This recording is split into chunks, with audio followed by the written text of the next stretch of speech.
C'est donc la principale information de cette fin de journée. Evgeny Prigojine a pris la parole il y a quelques minutes et ce 2 jours après sa rébellion avortée.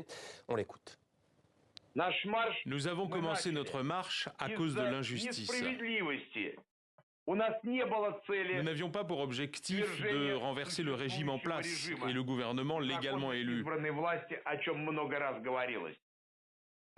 Nous avons fait demi-tour pour ne pas verser le sang des soldats russes. Et avec nous en direct, Denis Kataev, journaliste russe. Vous avez trouvé refuge en France depuis l'invasion russe de l'Ukraine. Vous avez écouté attentivement Evgeny Prigojine. Que retenez-vous de son discours ? Bonsoir. Et on doit comprendre que ce n'était pas ni la guerre civile, ni la révolution depuis Prigojine, parce que le but de la rébellion était d'éviter la destruction de Wagner, était d'empêcher la disparition du groupe Wagner. Wagner est beaucoup mieux organisé que l'armée russe. Il a déclaré ça et il a dit qu'on a donné une masterclass sur ce qui aurait dû être le 24 février.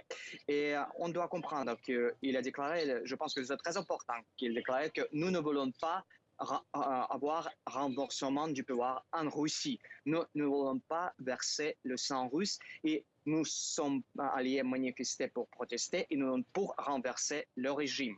C'est-à-dire que c'était pas la révolution, c'était pas la tentative de mouvement contre Poutine. Et c'était donc de sauver Wagner, empêcher la destruction de Wagner, a dit Prigojine. Restez avec nous, Denis Kataev, on vous retrouve dans quelques instants. Le temps pour nous de parler de l'autre acteur majeur de ces événements. Vladimir Poutine est apparu publiquement, dans une vidéo de la télévision russe, mais il n'a pas dit un seul mot sur ces événements. Le récit de Dimitri Porte. Tout dire, mais ne rien dire. Je vous félicite d'avoir lancé le Forum industriel international de la jeunesse, ingénieurs du futur. En apparaissant pour la première fois dans une vidéo, 48 heures après la fin de la rébellion, Vladimir Poutine ne parle pas du week-end mouvementé. Le chef de l'État veut passer un message. Il est aux commandes. Il traite des affaires courantes. La stratégie de communication du gouvernement russe est claire. Tout est rentré dans l'ordre, ou plutôt, rien ni personne n'a fait vaciller le pouvoir. Une tentative a été faite pour déstabiliser la situation à l'intérieur du pays. Les membres du gouvernement sont restés dans leurs bureaux. Ils ont agi clairement et unis sous la direction présidentielle. Accusé par Evgeny Prigojine d'avoir sacrifié des dizaines de milliers d'hommes en Ukraine, Sergueï Shoïgu reste aux commandes. Le ministre de la Défense est apparu à la télévision ce lundi. Une séquence auprès de ses troupes en Ukraine, mais aucun son d'ambiance. Evgeny Prigojine appréciera. Le chef du groupe paramilitaire Wagner est sorti de son silence il y a quelques minutes. Il a précisé qu'il n'avait pas eu la volonté de renverser Vladimir Poutine.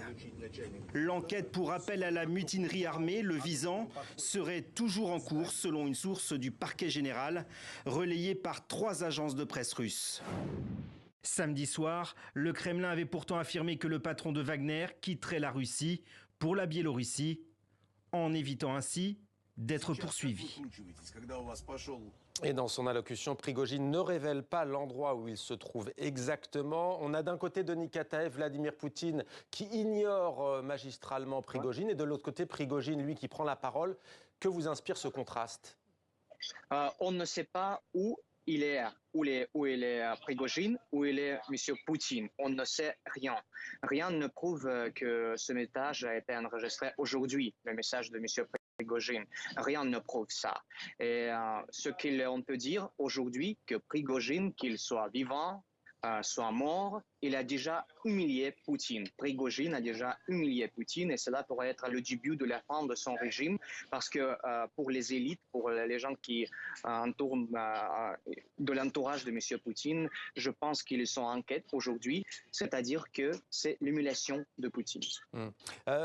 Prigojine qui pour l'instant ne se trouve pas en Biélorussie, en tout cas on ne le sait pas comme vous le dites, mais il a eu aussi cette phrase, il a répété qu'il avait arrêté son offensive pour éviter un bain de sang. Il déclare aussi sur la Biélorussie, il confirme la médiation. Voilà, je retrouve la phrase. Le président bélarusse a proposé des solutions pour permettre à Wagner de continuer d'opérer. Qu'est-ce que ça veut dire ?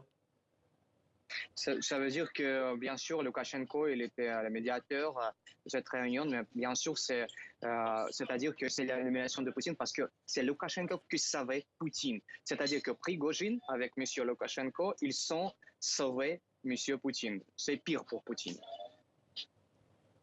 Merci beaucoup. Voilà. Merci Denis Kataev pour ces précisions. Je rappelle que vous êtes journaliste russe et que vous suivez évidemment de près le conflit russo-ukrainien, mais aussi les alentours, si l'on peut dire.